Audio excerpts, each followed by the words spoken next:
time here if anybody wants to jump on. I'm sitting in my car on my way home from teaching yoga. So I thought I'd stop in a parking lot to do my video. So what I want to talk about, I'm going to talk about it here quickly. So I wanted to talk about awakening and mental illness because I think a lot of people are awakening right now, and historically a lot of people have awakened in powerful ways, but often the symptoms of awakening can be shocking, scary, traumatizing, and people think that they are mentally ill or going crazy, and often seek help and end up on medications or in a psych ward, and again on medications that essentially numb our emotions and kind of numbs our soul to where we suppress this awakening process. Because we don't talk about it, and most people just have no understanding. We're not taught this when we're younger. Most people don't even have an awareness of what an awakening is. I didn't really know about it until a couple of years ago, and I only became aware of it because of yoga. So that's a pretty normal topic that comes up within yoga and meditation. Otherwise, I never would have realized it either. So when we see people or even experience it ourselves, I'll speak to ourselves rather than looking at other people. When we experience a lot of these symptoms, we feel crazy or we feel lonely. That's a big one. Alone, lonely. Depression and anxiety are common. Those are probably the most common aspects of awakening. And we feel like we're losing touch, or like we don't want to live anymore, or disconnected from reality. And when we seek medication in these instances, it does a huge disservice to the energetics of our bodies and the process of awakening. In a very literal sense, what a spiritual awakening is, a Kundalini awakening is what I'm going to speak to specifically. Spiritual awakening, Kundalini, it's similar. Kundalini awakenings tend to be more abrupt and more sudden or harsh than like a general spiritual awakening. It can be slow over time where you're gradually starting to see things, and the veil gets lifted a little bit, and you slowly become aware of your own wounds and traumas and healing from that. That's kind of what I've gone through, is a general awareness to kind of working through aspects of awakening. And that was just because of my knowledge of yoga and chakras and meditation. So it was able to take me through things gradually rather than what a lot of people experience as sudden awakenings. And I think there's probably a lot of sudden awakenings happening right now, which is why I wanted to talk about this. So in a very physical aspect, energetically, what a Kundalini awakening is the rising of Kundalini energy up the spine, kind of activating the full energy light body of our physical being. And this connects us to our source consciousness, our higher wisdom, God source, Christ consciousness, whatever you want to call it. It's our activated connection to the divine.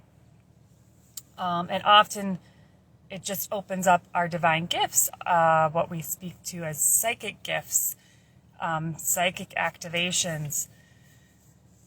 And that's often where people get scared, because I think for a long time we've looked down on psychic abilities as like witchcraft and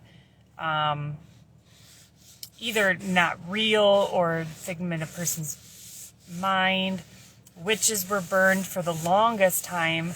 Anyone who showed any kind of deep, strong connection to nature and the natural source energy that nature provides us. And I don't think there's no coincidence that those types of people have been demonized for a long time.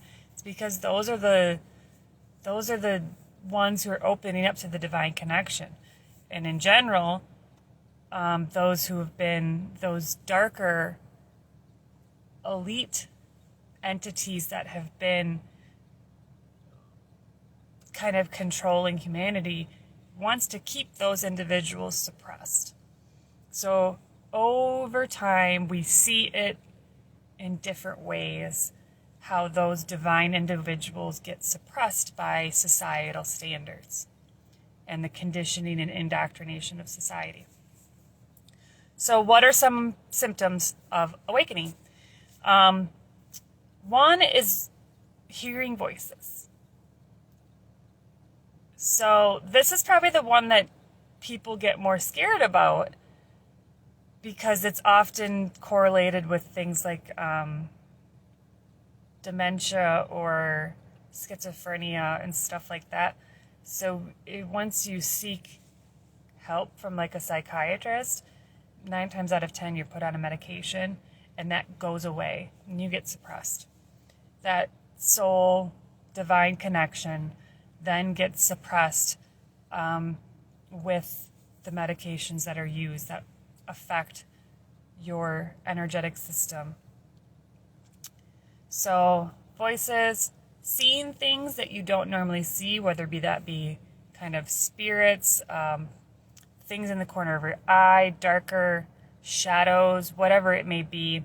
I've seen a lot of dark shadows lately, and I posted on my Wild Woman Motherhood page and on my YouTube, about the kind of psychic attack my youngest had.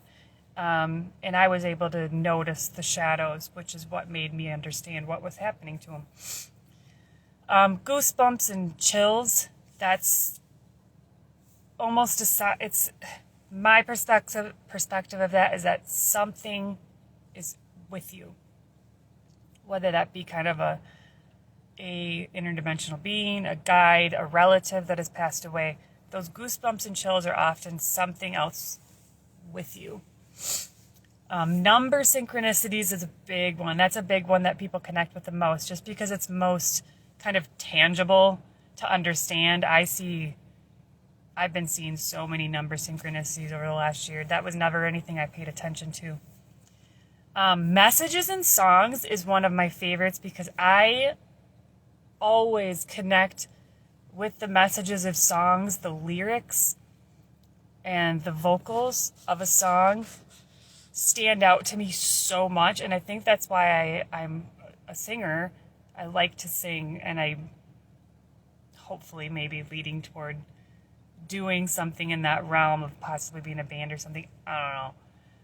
But because the message of songs impact me so much, the lyrics connect, and I always pay attention to the lyrics of songs. There's always some sort of message I always feel, and that has to do with throat chakra awakening. That speaking of your truth and listening to messages, that's a throat chakra opening. And then also paying attention to other people's conversations, and not like intentionally listening in on conversations, but when you happen to hear someone else's conversation and it answers a question that you may have been having recently, questionings in your mind or certain things you may be confused about, or kind of listening for a message from your guides in some capacity, those messages can often come in from other people, even like within your conversation with them or hearing it from a distance or whatever. Spirit animals, seeing spirit animals and just intuitively feeling the divine connection of seeing that animal. I've been seeing eagles like crazy, and it happened ever since my grandpa passed away last August, I think it was. And I'll tell you a quick little story here. At his funeral, and I said this to my husband, I noticed an eagle once we were at the burial, which was outside, of course. We were at the burial, and the priest was saying the prayers before closing everything up. And I just noticed an eagle come up out of the trees in the distance. And it kind of circled and circled this whole time as while the priest was doing the prayers.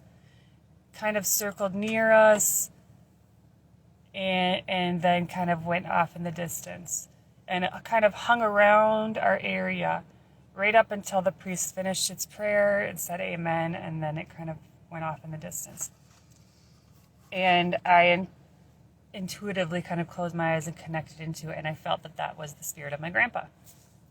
And ever since that time, every time I see an eagle, it feels like a connection to him. I haven't told any of my family that, so if they listen to this, they're going to find that out here. So eagles have become a very strong spirit animal for me. UFO is a big one. We like to kind of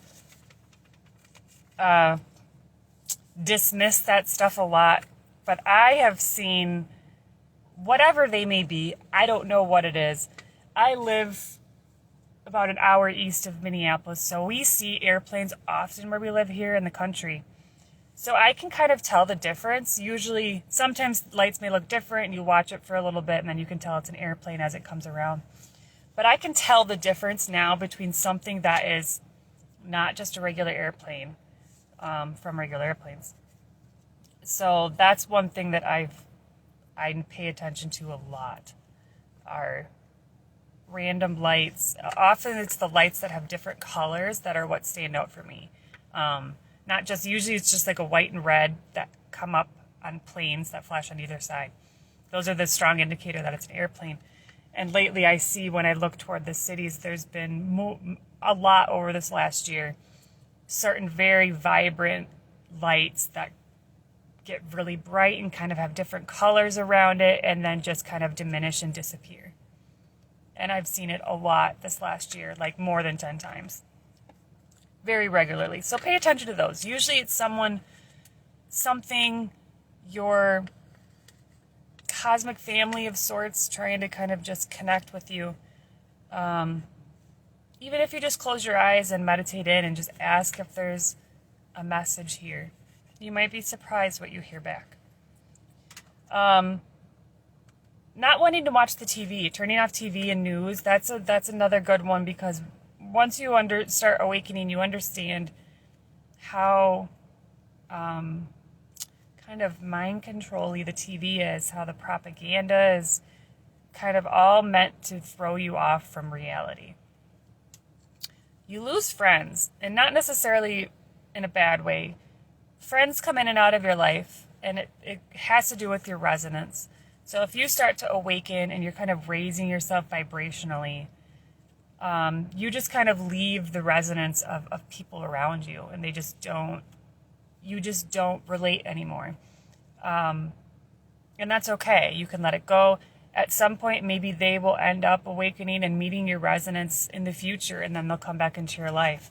But just listen to yourself intuitively of when you don't feel connected with individuals anymore, if your relationship is no longer serving you or both of you. Dark night of the soul is a big thing that comes into awakening, because usually we have to go through a good amount of darkness, wounds, and trauma healing in order to really transcend all of that and be able to raise ourselves in consciousness. What's another big one? crying. Strong emotions is a big one, just kind of randomly crying over things. That songs is a good one. I cry with songs all the time that just resonate with me on a deep level. Often I've been trying to record them and upload them on YouTube. They don't always work because my microphone kind of sucks right now, but I've done a few, and it's usually songs that just resonate with me deeply with either what's happening in the world or on a personal level. Feeling emotions with colors. That usually relates to the chakra system and the colors that associate with each chakra. So you can often feel a certain emotion along with those colors as well. And that can kind of be a signal of wounds or traumas within that chakra that you're either working through currently or you're needing to work through. That's a very energetic sign. Urging to ground and get back with nature. That's a big... And a lot of people end up moving out of the city as they awaken because they realize that they want to be grounded with nature a lot more. We have that urge to ground with nature and be connected with nature because it gives us a very powerful energetic exchange. I talk about this all the time. Barefoot on the earth, hands to the earth. You are sharing your energy. The earth is sharing her energy with you. Touching trees, there's these torus fields that are around our human body, around trees, and that energy is coming up and it recycles back into earth. And you can share that energy with the tree, with the earth, and we get so much from the sun as well when we're in an area that is not polluting our air. An unobstructed sun. Hearing sounds is another common one. And then the last one is the hot palms. And I just talked about this in my yoga class a couple weeks ago, is the energy that you can have within your palm chakras. So your palms are a very powerful chakra center that you can use for energy healing for yourself, for others. That's where Reiki comes in, is if you just rub your hands together, closing the eyes and connecting in, and bring the hands out just a little bit, and focus on the energy exchange happening. The dominant hand is usually the one that sends energy, which would be my right hand. The left one is the receiver. So you can feel the energy emitting from one hand to the other. And that's how you can kind of tell which one's the dominant. So you use the right hand, which is my dominant hand, to give energy to someone's energies, whether that be to bring healing to a certain area, to bring certain energies to certain chakras. And the other hand for receiving is to take away things, whether that's taking away aches and pains, taking away strong emotions. So that's a really cool thing when it comes to the palms. And that's an aspect that we'll come into as we start to transcend just the simple 7 chakras. We realize that there's much beyond just the 7 chakras. There are actually like 13 chakras. And then we have our auric field and so much powerful energies as we connect to the divine. So I'm going to get home now. I want to go home and eat. So that's the end of my video for today. So everyone have a great Sunday. Bye.